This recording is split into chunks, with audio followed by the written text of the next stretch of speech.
A continuación, debate con Nacho Castillo.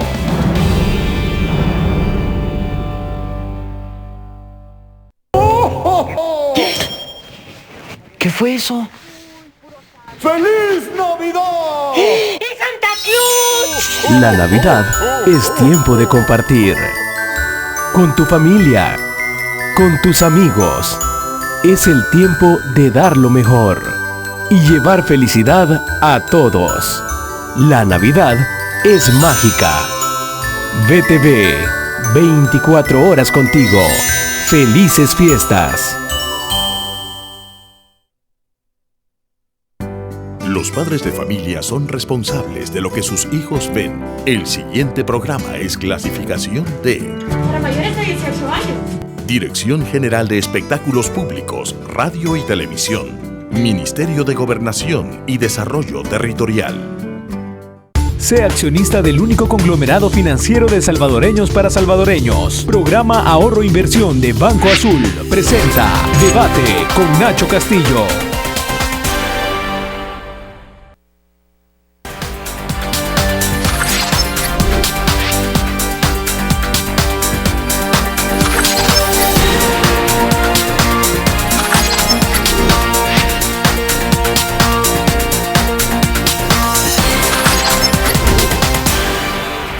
Hola, ¿qué tal? Muy buenas noches. Gracias por su sintonía a Debate con Nacho Castillo. El señor Nacho se encuentra de vacaciones. Para este servidor, Federico Celedón, es un verdadero placer acompañarles en esta noche especial, una noche de 23 de diciembre, antes de las celebraciones de la Navidad, un momento propicio para invitar a todos a vivir en familia, independientemente de las cosas materiales o del materialismo que rodea la fecha. Lo importante es darle gracias a Dios que tenemos salud, que tenemos vida, que están con nosotros los seres que queremos, que amamos, y que dimensionemos la parte humana por encima de las posesiones o de los regalos. Eso es accesorio.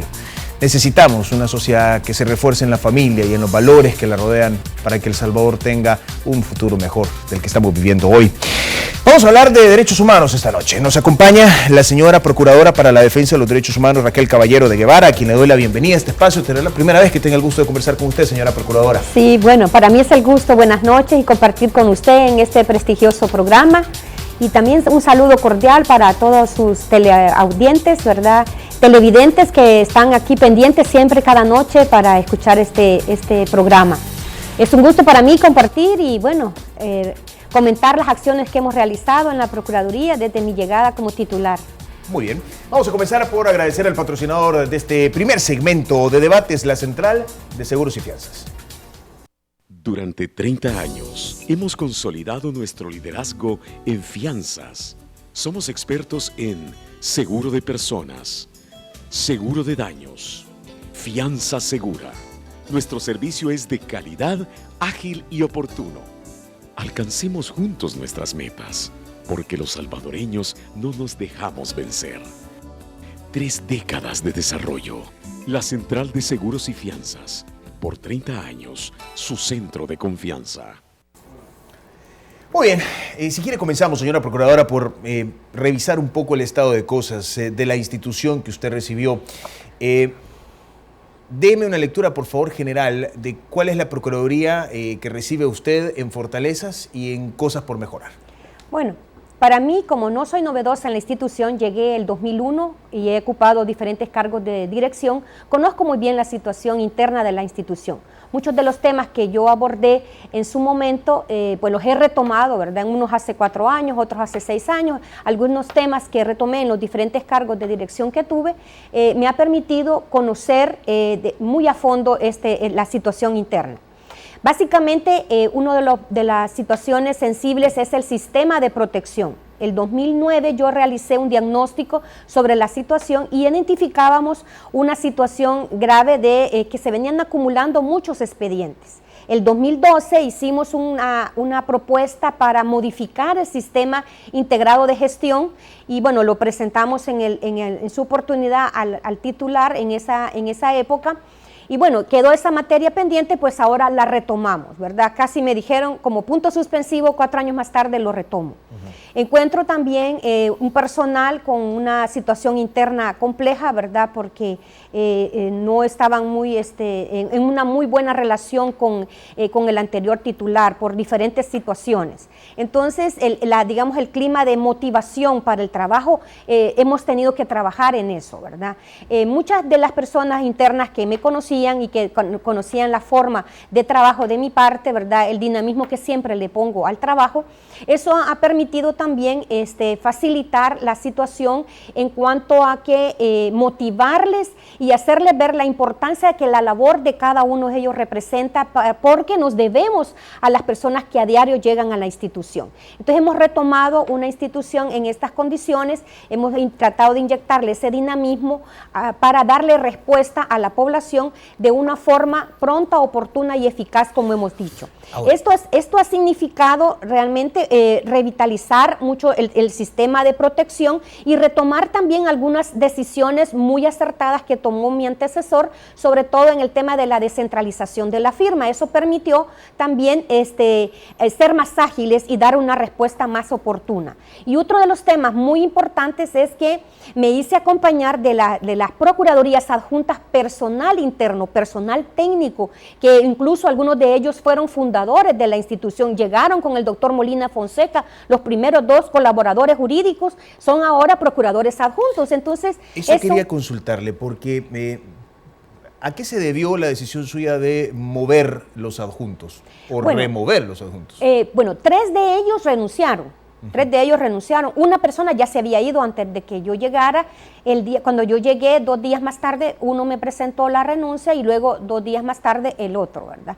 Y 4 personas de las 458 personas que forman parte del personal de la institución, 4 personas tomé la dura decisión, se lo digo de verdad, de prescindir de los servicios por diversas situaciones, ¿verdad?, que se dieron. Entonces, la decisión que tomé de tomar en cuenta a personal interno con quien yo ya había hecho trabajo anteriormente, con quien, para cambiar la dinámica del trabajo y la respuesta institucional. Es decir, inyectarle dinamismo y de esa forma me ha permitido tomar decisiones muy pronto, porque el personal que ha llegado como mis colaboradores más cercanos, el procurador adjunto y las procuradurías adjuntas específicas, son personal interno de la institución que conoce muy bien el trabajo y en las áreas donde más se habían destacado yo los he retomado como adjuntos específicos para seguir los temas. Eso ha permitido realmente el agilizar los trámites de algunos casos, dar respuesta, pronunciamientos, medidas cautelares, que es lo que hemos hecho en 3 meses, ¿verdad? Me queda claro que usted está muy entusiasmada con el equipo que la acompaña. Ahora, solo para cerrar el punto, ¿es que era una diferencia en los ritmos de trabajo con los anteriores? Ese era un tema, y en algunas personas que anteriormente no lograron, digamos, en mi trabajo como adjunta de la mujer, no lográbamos encajar, ¿verdad? Entonces, eso no permitía el avance, ¿verdad? No permitía el avance, y quizás, como han dicho, a mí me gustan las cosas para la semana pasada. Hoy he tratado de calmarme, para antier creo que estaría bien. Entonces, y algunas personas no entraban en esa dinámica. Entonces, y los nuevos pues están como los nuevos funcionarios como tales, ¿verdad? Pues están con esa disposición de inyectarle dinamismo al trabajo, y creo que eso ha sido una de las decisiones más importantes que he retomado en beneficio de la población que nos busca. Corríjame si me equivoco, son 20.000 casos en mora los que se arrastran. Quizás un poquito más. ¿Más sí, es un poquito más de eso. Lamentablemente, esa es una situación que se viene desde hace mucho tiempo. Yo desde el 2009 ya la había identificado. Y tengo una propuesta para paliar esta problemática, ¿verdad?, vergonzosa, sobre todo por las 20.000 personas y más quizás que han acudido a nuestra institución y que no se les dio respuesta en una forma oportuna. Sin ánimo de ser leña del ausente, pero me parece que es importante, porque además son funcionarios públicos y tienen que darle rendición de cuentas.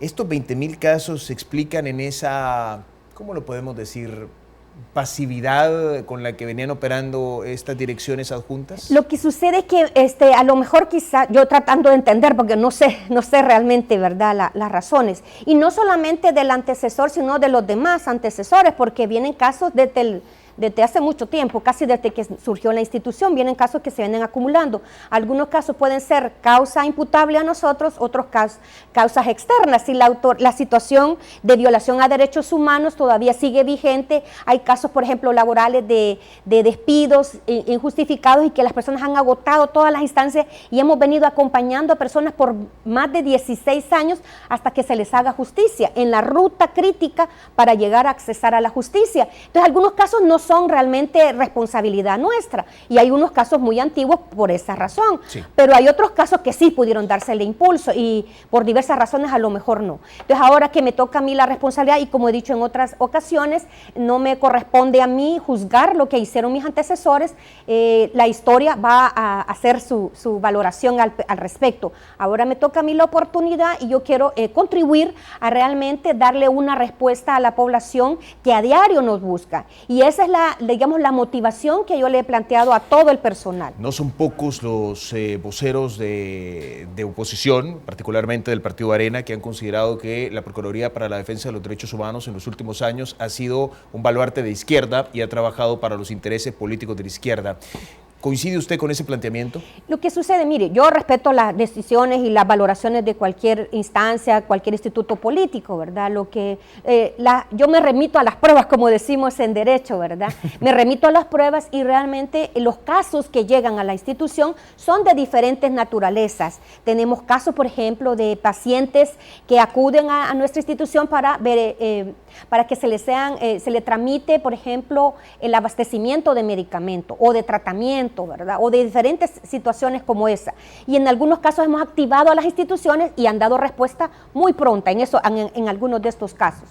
En otros casos, problemas laborales de despidos o situaciones mucho más complejas. Tenemos casos de medio ambiente también, situaciones en que se tiene que articular y activar las diferentes instituciones que tienen que ver en esto. Entonces, muchas veces se ha tomado en cuenta, quizás digo yo, esa visión, porque en algún momento determinado, quizás más de algún antecesor pudo haber dedicado su actuación primordial a ciertos casos, a lo mejor, tratando de entender. Por ejemplo, un caso en contra de la Sala de lo Constitucional que salió muy rápido, tenían casos, me dice usted, de 20,000 casos de mora, que estaba un poco antes, ¿no? Entonces sí, ahí como llama la atención, exacto. ¿Cuál es el criterio para que uno se resuelva más rápido? El criterio para dar respuesta rápido en unos casos y en otros no, entonces las valoraciones son diferentes. Por eso es que a mi llegada yo dije que no iba a tener, cuando me preguntaron sobre esto, cuáles iban a ser mis temas favoritos, yo dije no voy a tener temas favoritos, porque uno de los principios y de la, digamos, la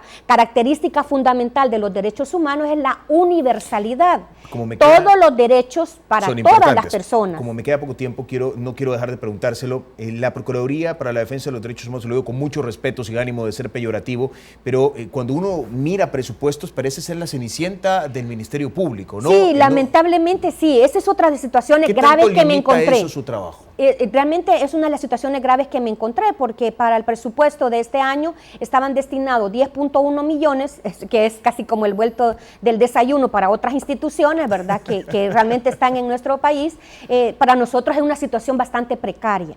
Entonces, pero como también hemos sido creativos, bueno, yo desde la Junta de la Mujer pues hice gestión de cooperación internacional y inyectamos al presupuesto institucional con casi $1 millón. Hicimos 27 publicaciones y no teníamos un solo centavo para actividades de difusión. Entonces, a mi llegada, al final del mes de septiembre, el Consejo de Ministros decide recortar presupuesto a algunas instituciones y nos incluyen a nosotros. Aún no obstante, teniendo un presupuesto tan bajo, el más pobre de todas las instituciones del país, nos reducen casi $600,000.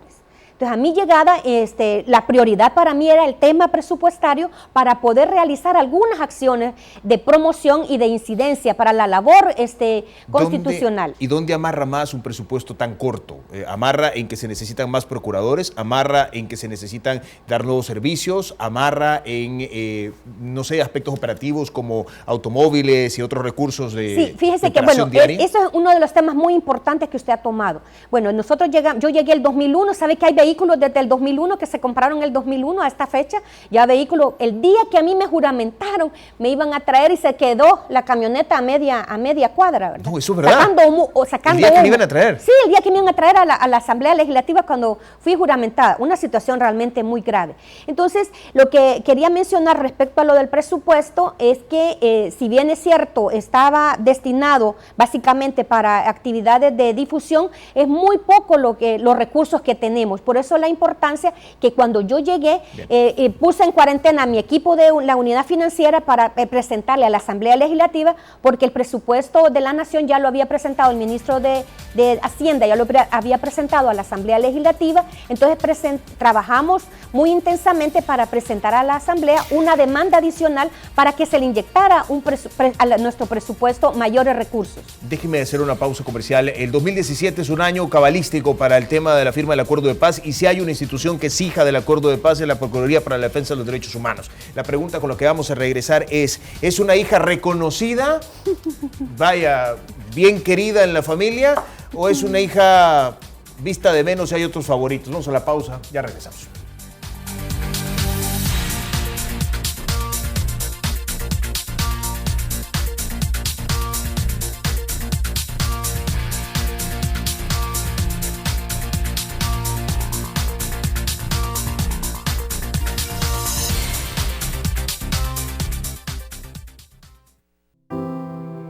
Corazón de cada persona de buena voluntad, en el alma pura de los que creen con humildad, en las manos de los que hacen el bien, está presente la estrella de Belén.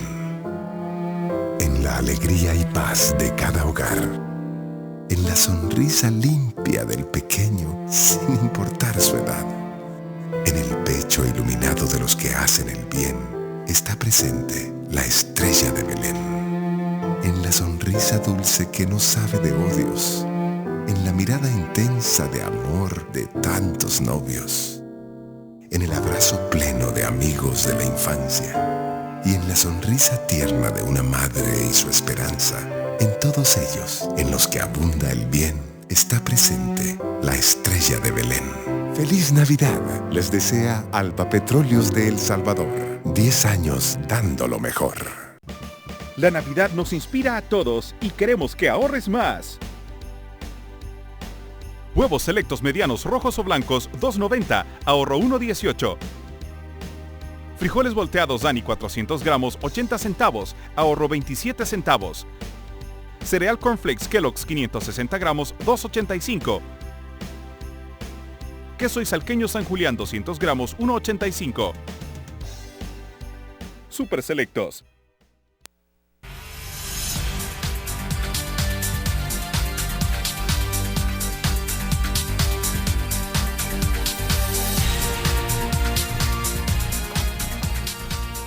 Muchas gracias por continuar con nosotros. Este segundo segmento de debate es una fina cortesía de Banco Agrícola. Juntos por una banca más humana. Creemos en el esfuerzo que día a día nuestra gente entrega para mejorar sus vidas, las de sus familias y su comunidad. Aunque el sol deje de brillar, nuestro inquebrantable espíritu nos mantiene unidos. Porque juntos es como encontramos el verdadero valor de la vida y descubrimos que cuando aprendemos a cuidar al otro, a hacer lo correcto y a contribuir para que los demás tengan una vida mejor, es posible un mejor país. Banco Agrícola, juntos por una banca más humana. Decía mi abuela sabia, que Dios la tenga en su gloria, es que obras son amores, no buenas intenciones.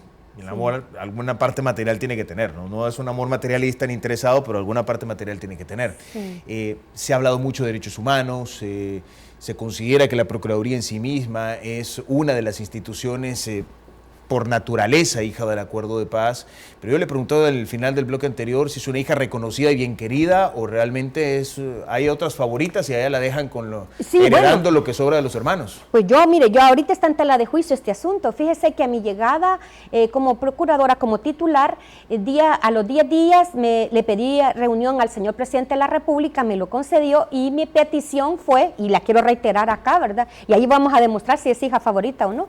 Le he pedido la donación del cuartel San Carlos para sede de la institución de derechos humanos, como un acto simbólico, ¿verdad? Y de resarcimiento a las víctimas.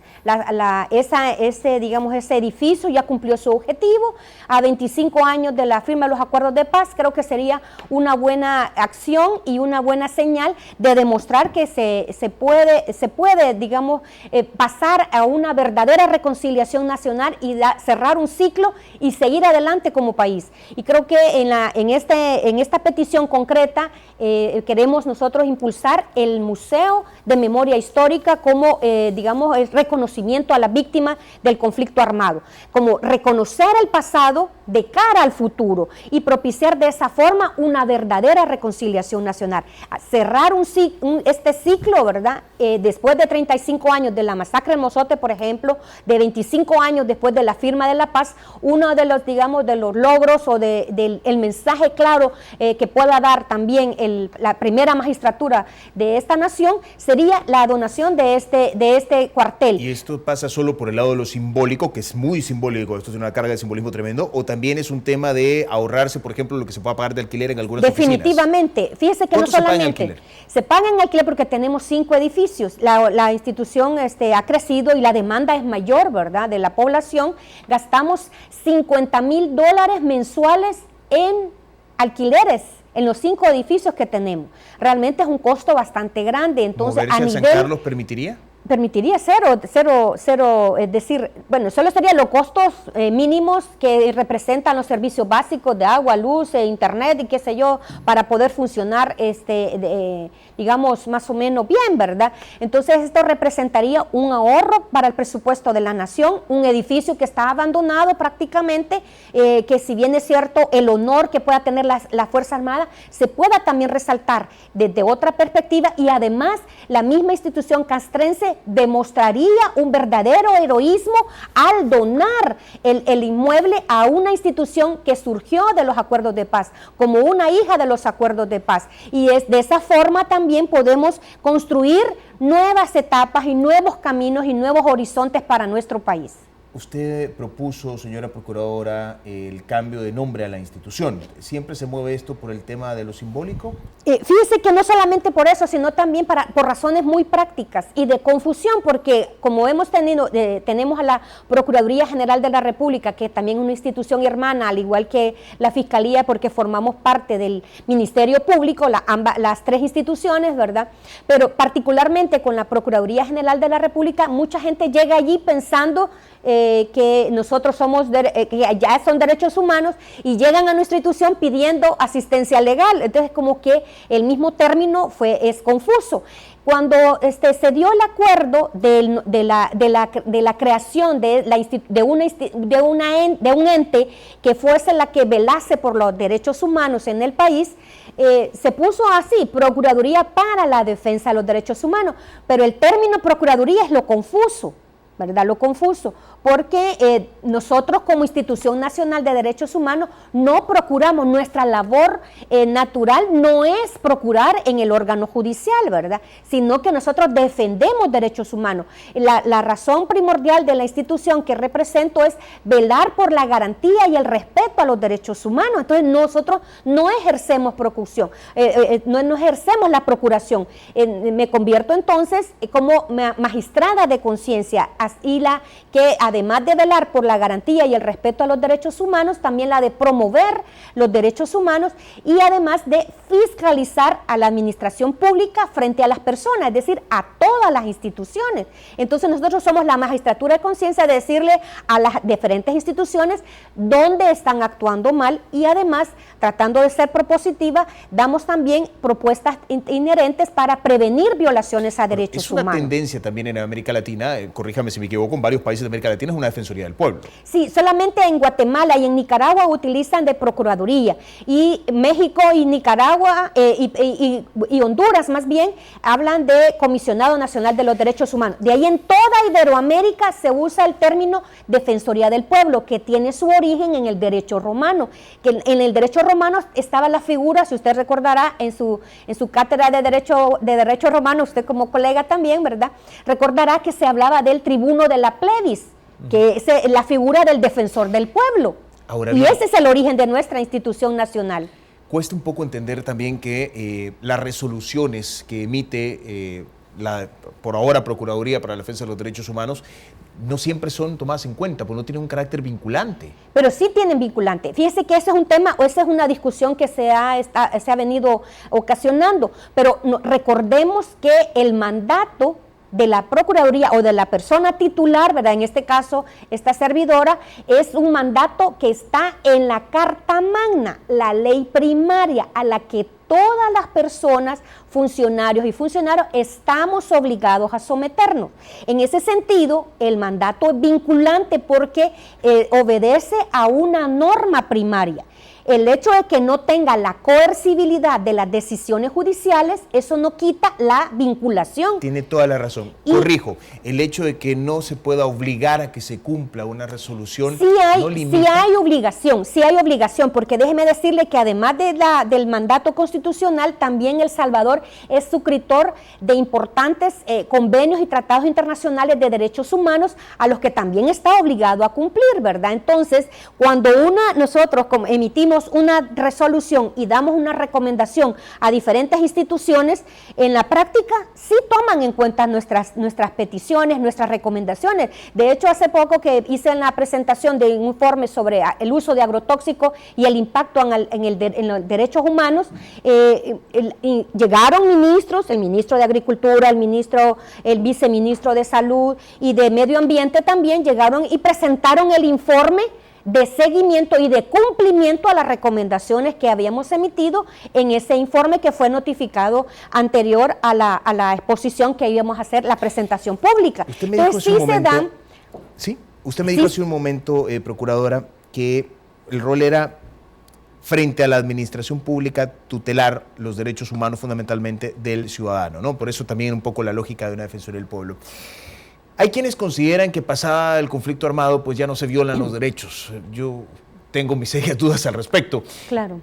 Pregunto porque usted también dentro de los primeros meses de trabajo ha hecho señalamientos a la posible violación de derechos o al registro de violaciones de derechos humanos por parte de los cuerpos de seguridad pública en el marco de las medidas extraordinarias.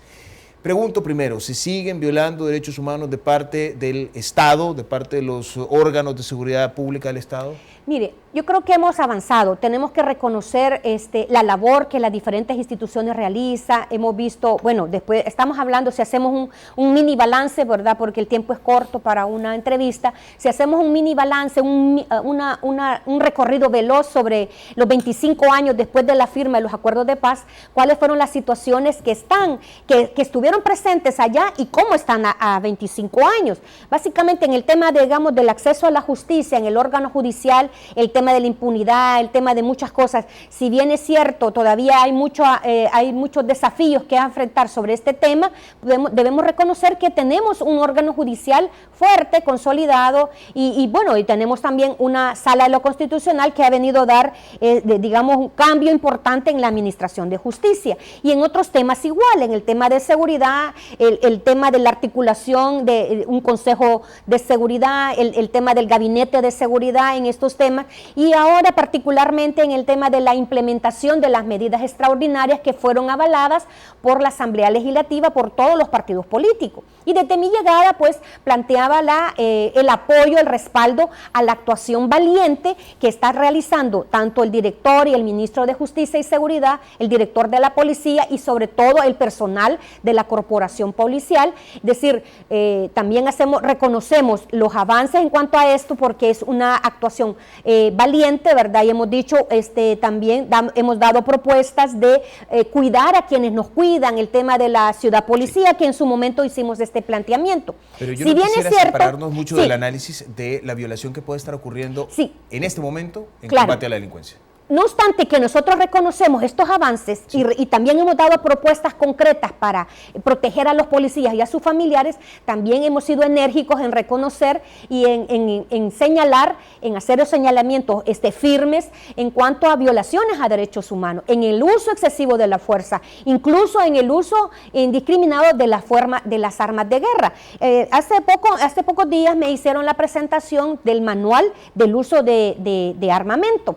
Entonces, una de las preguntas que yo les hice al director en ese momento, ¿verdad? Es el que nos hizo la presentación, es cómo está la psique o la psicología del mismo policía en el momento del uso de la fuerza, de las armas de guerra, ante una situación, digamos, en flagrancia, si encuentra, entonces, ¿cómo actúan? Entonces, la importancia del tratamiento integral al policía para el momento del uso de las armas de guerra. Entonces, o de las armas de grueso calibre, ¿verdad? Si encuentran a unos pandilleros con palos y no van a llegar con un armamento pesado, por ejemplo. Entonces, el tema es, en el momento de esta situación, en ese panorama, en esa escena, cómo es la psique del policía, del operativo, ¿verdad? Entonces, si tienen, y por eso la importancia del tratamiento integral, porque si bien es cierto, están haciendo una actuación valiente, el tema es cómo se maneja, cómo está la psique del policía en el momento que está interviniendo,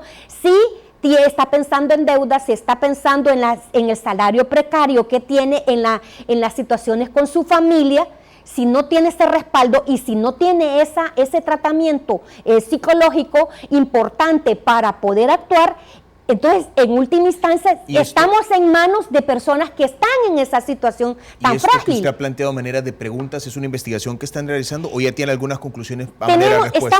Porque fíjese que yo estoy realizando con mi equipo de trabajo, estamos realizando, un análisis sobre el impacto de en la implementación de las medidas extraordinarias en el combate a la delincuencia.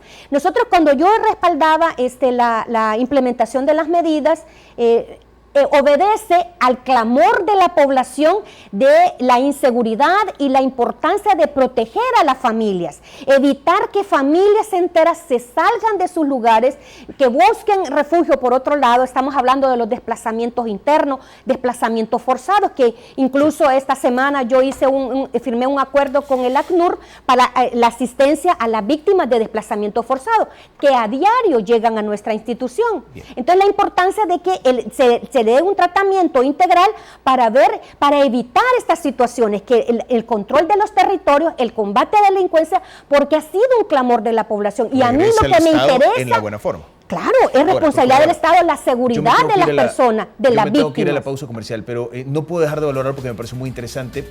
Usted hizo una referencia hace unos segundos en positivo a la Sala Constitucional. Su predecesor hizo también referencias a la Sala Constitucional en sentido negativo. ¿Si es la misma sala que ha cambiado? Bueno, yo creo que, mire, como he dicho anteriormente, cada funcionario es responsable de sus actuaciones. Yo no voy a valorar ni mucho menos, ¿verdad?, las actuaciones de mis anteriores antecesores, ¿verdad?, en este tema. Ahora a mí me corresponde, yo creo que lo importante es que se fortalezcan las instituciones.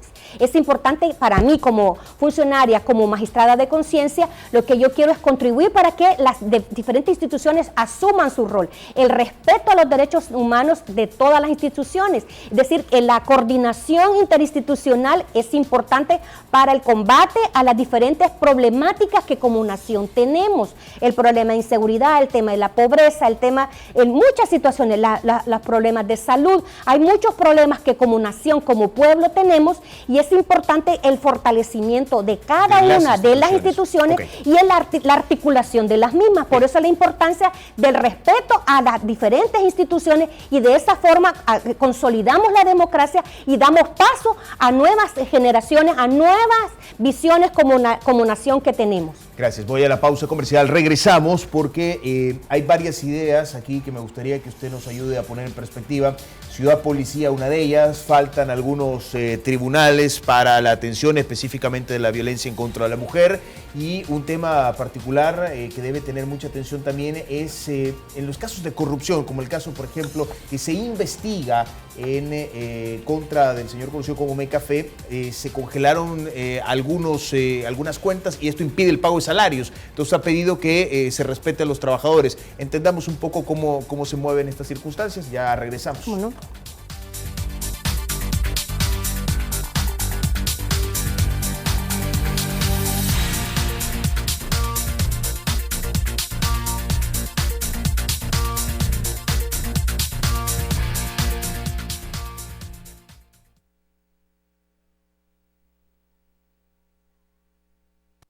Durante 30 años hemos consolidado nuestro liderazgo en fianzas.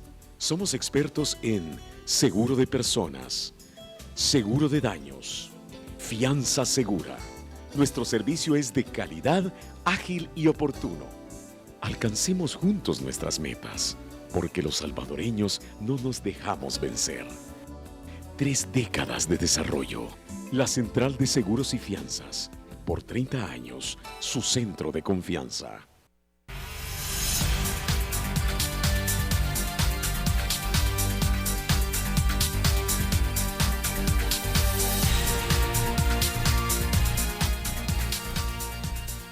Muy bien, muchísimas gracias por continuar con nosotros. Este tercer segmento de debate gracias al Sistema Fede Crédito. Recuerde que con sus tarjetas del Sistema Fede Crédito goza usted de las mejores ventajas.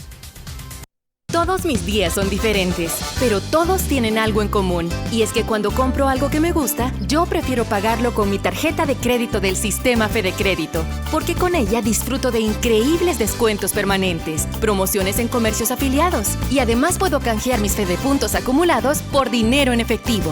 Por todos estos beneficios, siempre va conmigo. A la vuelta de la esquina, estamos donde tú debes estar. Sistema Fede Crédito. Queremos darte una mano. La situación que vivimos, señora Procuradora, es interesante porque, por una parte, y ya lo hizo usted en el bloque anterior, hay que poner atención a quienes nos cuidan, de que no cometan excesos, de que no nos vulneren los encargados de cuidarnos.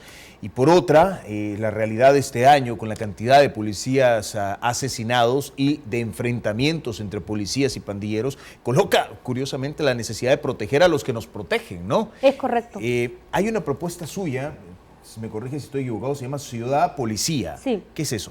Bueno, la importancia es que, mire, los atentados que han sufrido los policías, que creo que ya casi llegan a los 50, los policías asesinados en lo que va del año, la importancia de que los atentados que han sufrido no ha sido digamos, en su labor, en su diario labor, sino que ocurren en el ámbito privado, cuando van de licencia hacia su grupo familiar, ahí donde son atacados. Entonces, hay que tener claro esto en la ruta del trabajo que ellos realizan. Entonces, la importancia de proteger ese ámbito familiar, ese ámbito privado. Es decir, hay que reconocer también que las jornadas y los turnos que ellos realizan son extenuantes y entonces necesitan ese esparcimiento y además de llegar a su grupo familiar. Y es en ese entorno en el que ocurren los atentados. Por eso la importancia de que las autoridades de seguridad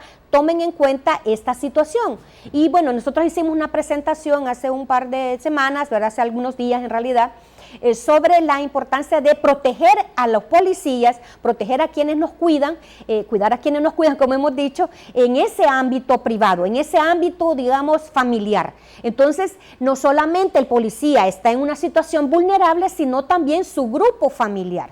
Y cuando han sido asesinados, la situación sensible en la que queda y vulnerable que queda su grupo familiar. Por eso decíamos que las propuestas iban en dos sentidos. Por un lado, el tema de la ciudad policía, es decir, decir que tanto el trabajo, el estudio, la educación y digamos el acceso a servicios básicos estuviesen en un solo lugar y que los policías cuando salgan de descanso lleguen a ese mismo lugar para que su grupo familiar esté de esta forma en ese ámbito protegido. En alguna oportunidad que yo planteé y hablé de esto, muchos organismos internacionales de cooperación estuvieron atentos a esa propuesta y dijeron queremos apoyar la propuesta de la procuradora y en ese sentido la posibilidad real de crear esas ciudades policías en el sentido de un ámbito. Jugar al abogado del diablo. Y si se crean estas policías, ¿no es crear guetos? ¿No es marginar al policía del resto de la sociedad? Lo que sucede es que,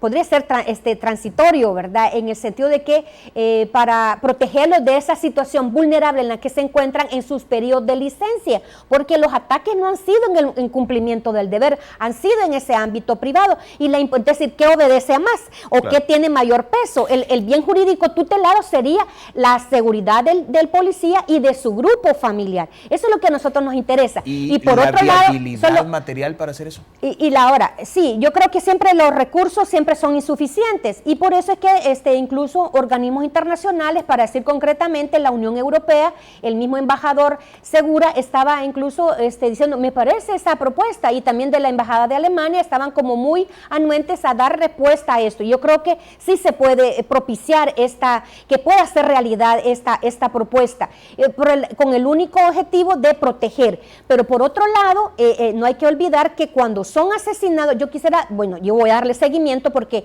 incluso parte de las propuestas en esta demanda adicional que le presenté a la Asamblea Legislativa es para crear la unidad de protección a víctimas y testigos, es decir, darle seguimiento a estas situaciones. Yo quisiera saber cómo están las 45 familias de los policías fallecidos. ¿Se les han dado las prestaciones? ¿Se les ha dado el seguro? ¿Se les ha dado una beca para sus hijos? Yo voy a darle seguimiento por lo menos a estos 50 casos que casi termina en este año. Entonces yo quiero ver también la protección a su grupo familiar, la importancia que todos estemos conscientes de que hay policías, realmente la mayoría en su conjunto han hecho una buena labor y valiente labor. Sí hemos encontrado, y es cierto, la policía y la Fuerza Armada son de las instituciones más denunciadas, pero estamos hablando tal vez, no todos los policías son malos, los policías también arriesgan su vida, y por eso la importancia para que las autoridades de seguridad, y ese seguimiento será de oficio. El seguimiento lo vamos a hacer nosotros, definitivamente. Ya tuvimos las primeras reuniones tanto con el director general como con el ministro de Justicia y Seguridad, con una persona que realmente muy abierta y también muy consecuente con las recomendaciones que nosotros hemos emitido como Institución Nacional de Derechos Humanos. Entonces, creo que vamos por buen camino. ¿De lo que han encontrado, Procuradora, el respaldo a la policía incluye el adecuado tratamiento psicológico? Definitivamente, es que por eso decíamos que debe ser un tratamiento integral. Recordemos que se han suicidado no menos de 2 en el último semestre. Sí, lamentamos realmente eso y nos solidarizamos también con sus familiares. Creemos que en la misma situación, no solamente de pobreza, de inseguridad, y por eso también yo hablaba en su momento con el mismo ministro de Justicia y también con el inspector general de Seguridad, les hablaba la importancia de nivelar los salarios de los policías, trabajar en el ánimo de los policías. Por eso es importante porque son ellos los que nos cuidan, son ellos los que arriesgan su vida. Entonces es importante también reaccionar y dar respuesta también a los policías que realmente arriesgan su vida. A los malos policías, pues entonces que el peso de la ley les caiga, porque también tenemos casos de ejecuciones sumarias que como Institución Nacional de Derechos Humanos vamos a hacerle frente y vamos a hacer los señalamientos y darle seguimiento también para que se investiguen, se judicialicen y realmente se sancionen a las personas responsables de estos casos graves de violaciones a derechos humanos. Tengo un artículo publicado el 21 de diciembre que citan declaraciones suyas. Decía que una vez más manifestaba su preocupación ante la ausencia de acciones dirigidas a la niñez en riesgo, principalmente las orientadas a poner a salvo a este sector de la sociedad, quienes en muchos casos son obligados a delinquir. En reiteradas ocasiones ha expresado usted al gobierno de la República la necesidad de crear medidas en pro de la niñez. Sí, fíjese. Y no ha sido escuchada, cerraba esta cita que hacían de usted. No la han escuchado. No, bueno, estamos en esa situación porque es muy fácil decir cuáles son las situaciones complejas que tienen las diferentes instituciones, pero también queremos ser propositivos y decir nuestras recomendaciones van mucho más allá de un señalamiento. La niñez y adolescencia en nuestro país constituyen el 33.8% de nuestra población. De ahí la importancia de contribuir y de salvaguardar a las niñas, niños y adolescentes en situaciones de riesgo, en situaciones vulnerables. Muchas veces, como estamos hablando de crimen organizado, que explotan a niñas y niños, y entonces la importancia que el Estado, como he dicho en otros casos, ¿verdad?, que se ponga, se enfoque hacia la niñez también, que tome en cuenta estas situaciones vulnerables. Muchas veces el crimen organizado ha utilizado de forma abusiva a niñas y niños para delinquir, precisamente porque son inimputables, y de ahí toda la situación desde 1995 con la ley penal juvenil en aquel momento, ¿verdad?, y jóvenes en conflicto con la ley, ¿verdad? Entonces la importancia de proteger a niñas y niños. Y uno de los temas también sensibles en esto, no solamente de la violencia en contra de su integridad física, también lo constituye un tema muy grave y muy delicado, y para mí realmente muy alarmante, que nos da o nos propone para el próximo año conducir acciones concretas para el combate de este flagelo, como es la violencia sexual en niñas y adolescentes, sobre todo el embarazo en adolescentes. Estamos hablando que, según estudios del Fondo de Población de las Naciones Unidas, cada 21 minutos una niña es embarazada. Esto estamos hablando violencia sexual. Cada 21 minutos a nivel mundial. A nivel nacional. A nivel salvadoreño. A nivel cada salvadoreño. 21 minutos una niña embarazada. 69 niñas se embarazan al día.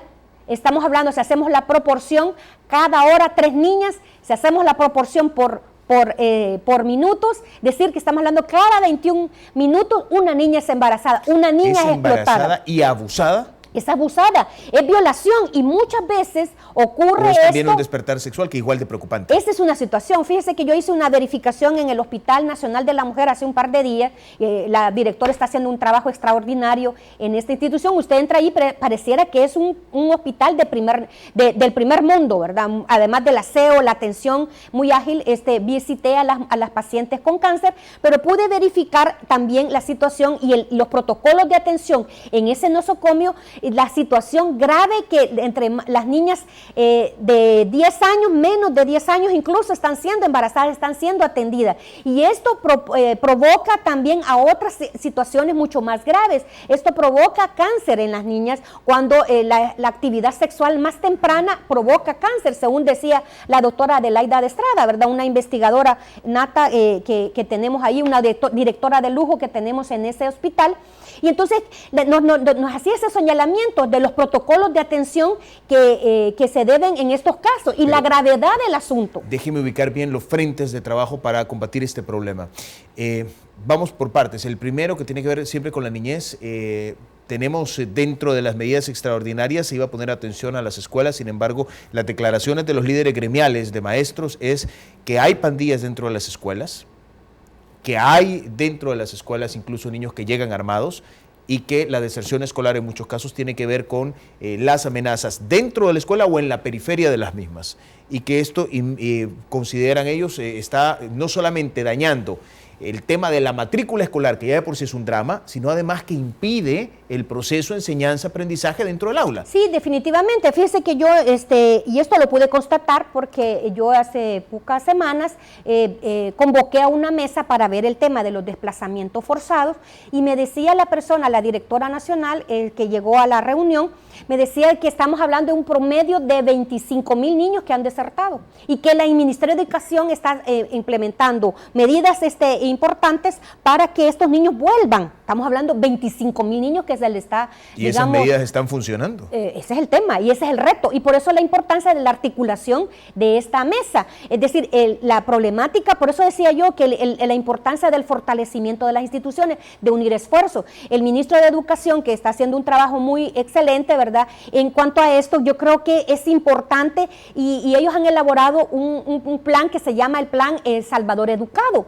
Y bueno, existen muchos desafíos que yo quisiera destacar, por ejemplo, el desafío 3, que habla sobre la primera infancia, que eso es uno de los temas que yo también ofrecí en la Asamblea Legislativa cuando presenté mi plan de trabajo, de apoyar a la primera infancia. Y uno de los desafíos, en el desafío 3, es la educación en primera infancia.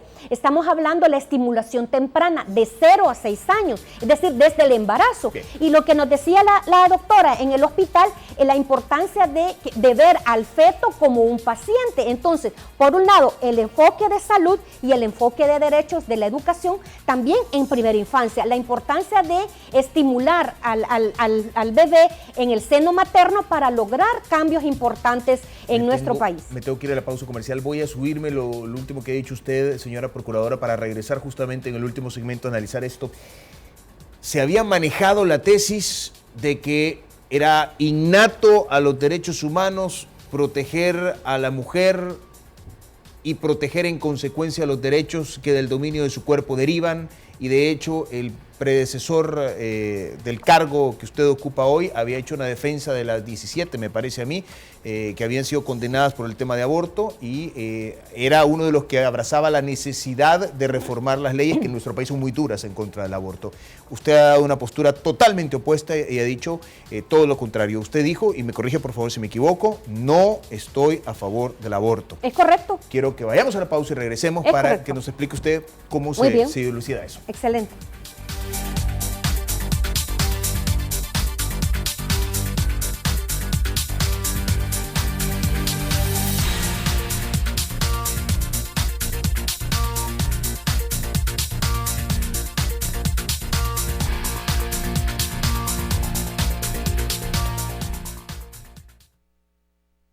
Su vida ha iniciado un giro de 180 grados, aquí en Fit TV. Cada mañana, llénate de energía y buenos consejos en el mejor programa con más actividad física y nutrición de la televisión, Fit TV. Algunos de los beneficios del cardio son: activa el sistema inmune, incrementa la secreción de la hormona del crecimiento, y si se realiza de forma constante, pues también ayuda a retrasar los problemas del envejecimiento. La alimentación es la clave de todo. Si usted tiene una buena alimentación, entonces es porque ya hemos ganado buena parte de la batalla. Nutrición, fitness, consejos y mucho más. Todo en el mejor programa, Fit TV. De lunes a viernes, 6:30 de la mañana, por BTV, 24 horas contigo.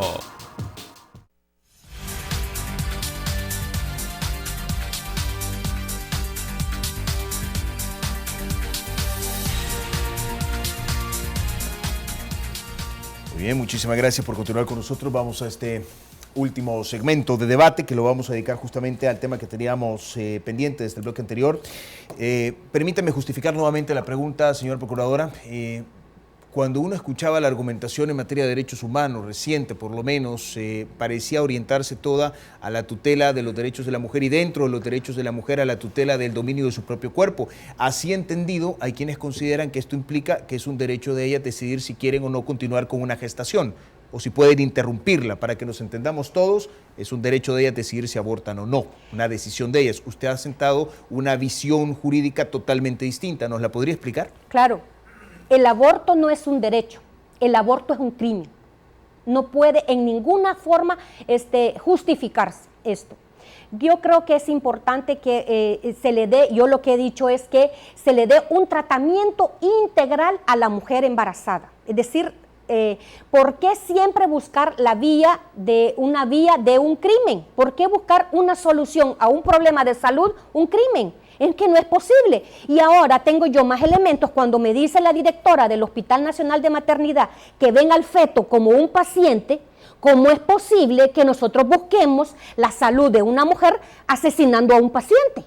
Eso yo no logro concebirlo, ¿verdad? Digamos eso por razones naturales. Y por otro lado también hay un aspecto, legal y constitucional. La Constitución establece que el fin de la actividad del Estado descansa en la persona humana y se considera persona humana a partir de la concepción. Entonces, yo creo que ahí es un aspecto fundamental. No voy a ni siquiera querer asumir el rol que tienen la Sala de lo Constitucional para analizar la Constitución en su momento, y recientemente pues se ha emitido una sentencia sobre este tema, ¿verdad? Que es un tema realmente polémico, sensible en nuestro país.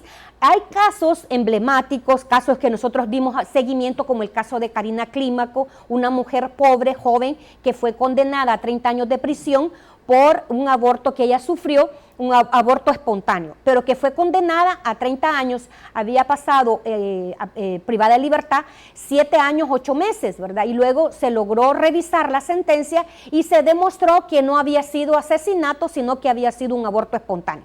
Pero lejos de estos casos, que pueden ser casos aislados, ¿verdad? Casos a los cuales el Estado también está obligado a darles atención, yo he dicho que estos casos hay que darles un tratamiento integral a cualquier mujer embarazada. El hecho de que nosotros, digamos, una jovencita diga, mire, es que fue violada, hay que abortar, entonces es una especie de venganza con el agresor, pero la venganza es contra otra persona, no contra la persona que ha emitido la agresión. Entonces hay que ubicarnos en esto también, ¿verdad? Y siendo siempre bien enérgicos en cuanto a esto y las situaciones que esto conlleva.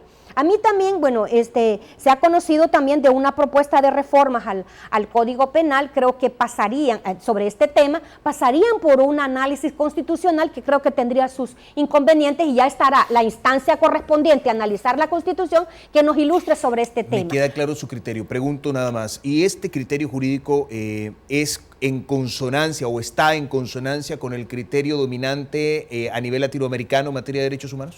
Lo que sucede es que se ha visto como que el aborto es una forma de resolver un problema, es un derecho de la mujer, pero realmente el aborto no es un derecho. El aborto es un crimen, siempre es un crimen, ¿verdad? Si es un aborto espontáneo, si ha sido provocado, si un aborto es provocado, eso es un crimen. Independientemente, conocemos de hechos, conocemos de situaciones, de ejemplos, de testimonios de familias que decidieron que a través de recomendaciones, cuando no estaba penalizado esto, de recomendaciones médicas, que el feto no iba a tener posibilidad de vida, que el feto no iba a tener, porque en casos de toxoplasmosis, por ejemplo, o sale ciego, sordo, mudo, o con discapacidad auditiva o con discapacidad cognitiva.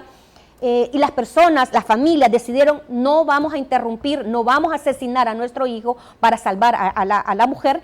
Entonces encontramos ahora que son grandes, en la misma historia, ¿verdad? Encontramos el mismo señor famoso compositor Beethoven, que eso le habían recomendado a su mamá y ella dijo que no, y es uno de los compositores más extraordinarios que ha tenido la música en todo el mundo. Y actualmente nosotros conocemos de casos de situaciones similares que han sobrevivido y están las personas saliendo adelante. Entonces yo considero que además de no desgastar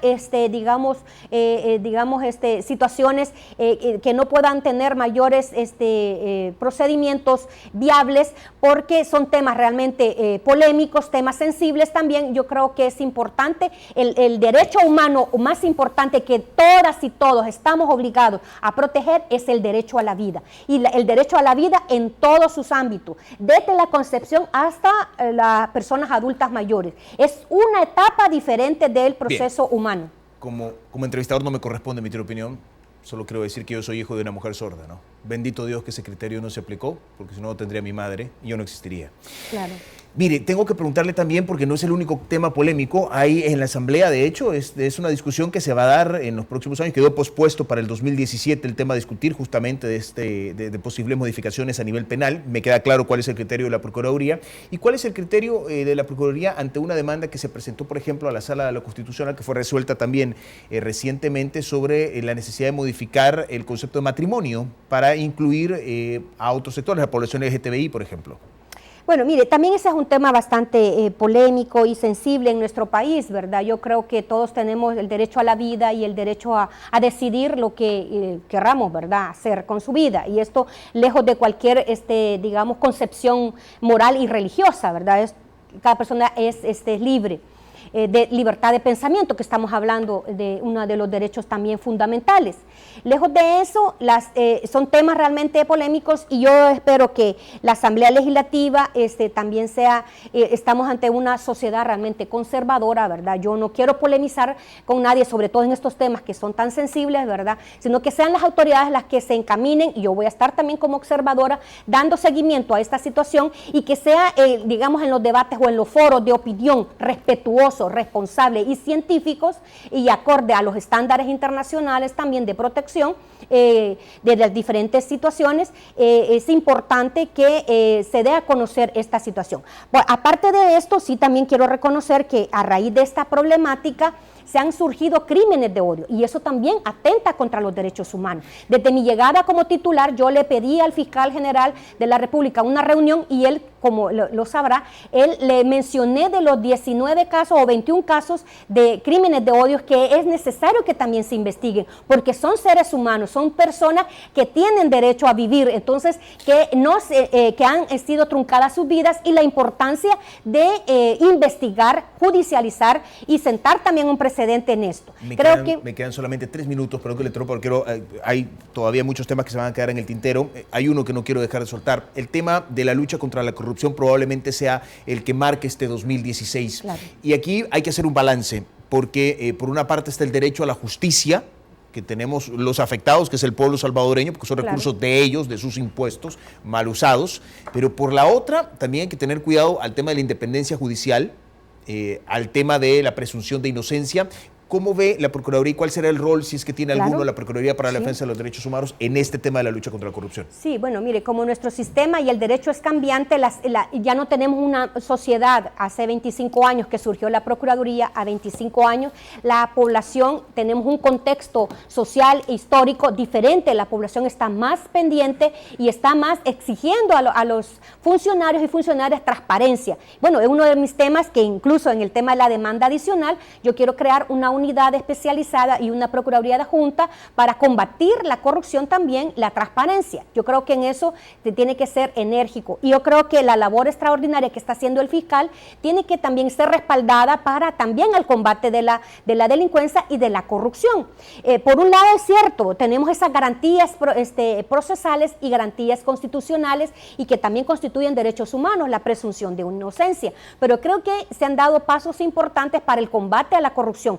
Y creo que también esto es clamor de la misma población, que los fondos del Estado pues realmente sean bien utilizados por los funcionarios a quienes se les ha encargado el uso de los mismos. Entonces nosotros vamos a estar, observando el cumplimiento de esto y obviamente propiciar espacios para que se combata la corrupción y que funcione también el derecho a la información y la transparencia. Lamentablemente se nos ha dado todo el tiempo, ha sido una plática muy rica, el tiempo es el peor enemigo en televisión. Usted me ha pedido 10, 15 segundos lo más que le puedo dar para lanzar un mensaje de Navidad, ¿no? Sí, bueno, quiero también pedirles a todos, a padres y a madres que protejan a sus hijos de las pólvoras.